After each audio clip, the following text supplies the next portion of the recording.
History Inside a Nutshell, the show where we sail into our port of call discussing maritime history. In today's video, we are going to revisit the foundation of the fourth strongest navy in the world and the oldest of the UK's armed services. And it all started with a Tudor monarch whose passion and intelligence laid the foundations of creating the Royal Navy, the naval mind of Henry VIII.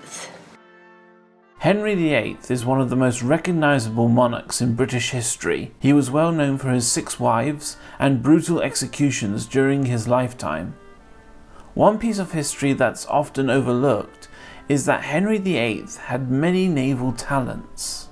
Nicknamed the Father of the Royal Navy, Henry VIII was known in his court for his erudition and artistry with shipping buildings. He was quick-witted and had military tactics, which were enough to build a strong defence of the country from enemies, mostly the French. He was interested in warfare and was a devout Catholic all his life. Henry also looked to his heroes for inspiration on the battlefield, one of them being his ancestor Henry V.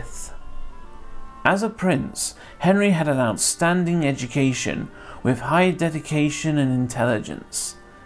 His lessons included learning various languages, religious studies, history, theology, astronomy, navigation, and cartography, or the practice of drawing maps. Due to his education, strong influence from his father and the tutors who taught him, Henry's brain began to digest the ideas of ship design and construction. Most of the ships and ports that he would go on to build would play a role in British maritime history. Henry's military tactics had taken him to great heights, but he was arrogant. Although his projects were successful, they weren't enough. During his life, he was determined to develop the finest ships and expand his naval territories to protect England from political turmoil. He wanted to display his power and masculinity to his subjects and enemies to keep his reputation as a powerful monarch. This became a priority as he attempted to save himself from further humiliation. When Henry VIII assumed the throne, there were 5 royal warships. Over time, his naval base grew, and he was determined to rival the French and produce more luxurious ships. By 1547, Henry had a navy of 50 ships. Henry VIII was a man of action, but it wasn't until 1511 that he began his military campaigns. He started when he decided to join Pope Julius II's Holy League against the French during the siege of Mirandula. During military campaigns, Henry and his men involved themselves in the Battle of St. Mathieu, the Battle of Spurs, and the Battle of Flodden. In 1546, Henry established a Council of the Marine to oversee the administrative affairs of the English Navy, which led to the foundation of the Royal Navy. Today, the Royal Navy is one of the largest navies in the world. Money for building ships, fortresses, and the new Deptford and Woolwich docks in London didn't come cheap. To construct everything, Henry used mostly funds from the royal treasury.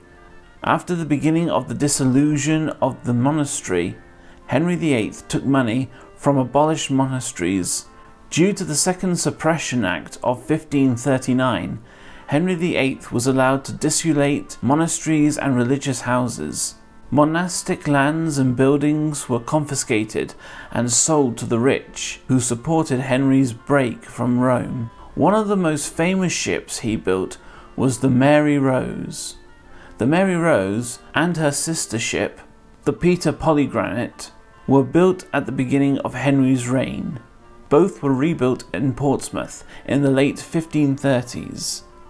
The Mary Rose was a fine Tudor warship, and it was known as England's Pompeii. Life on board the ship was crowded.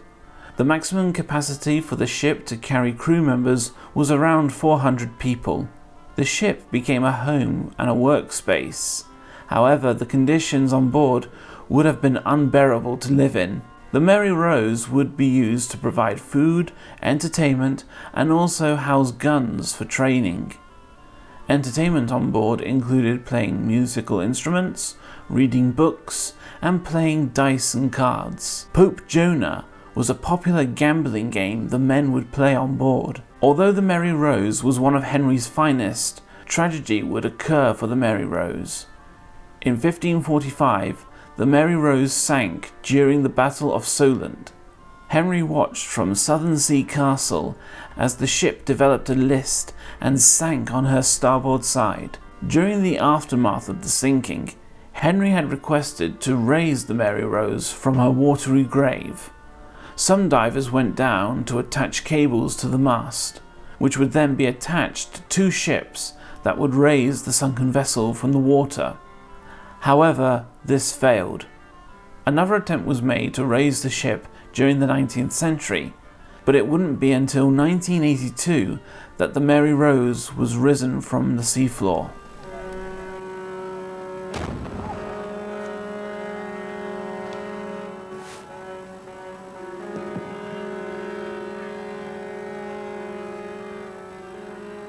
Today, the Mary Rose is at the HM Naval Base in Portsmouth. Although there's nothing more to comment on the topic, it's agreed that Henry's talents had created a strong navy that has played a part in England's story. Without Henry, we would never have a strong force that wouldn't defend the country from war. We never would have won the Spanish Amanda, Winston Churchill, World War II, or the Falklands War. Thanks to Henry, Britain has an empowering navy and naval bases, and we are grateful to him for the gifts he gave the country. I guess you could say he wasn't such a bad chap after all. A special thank you goes to Mark Simpson-Wedge for narrating this week's video. On his channel, Mark focuses on comedy sketches, autism-related content, and challenges. If you are into comedy, YouTube challenges, or content focusing on autistic acceptance, please head over to Mark's channel and subscribe for future videos. If you enjoyed this week's episode, please subscribe for more historical content.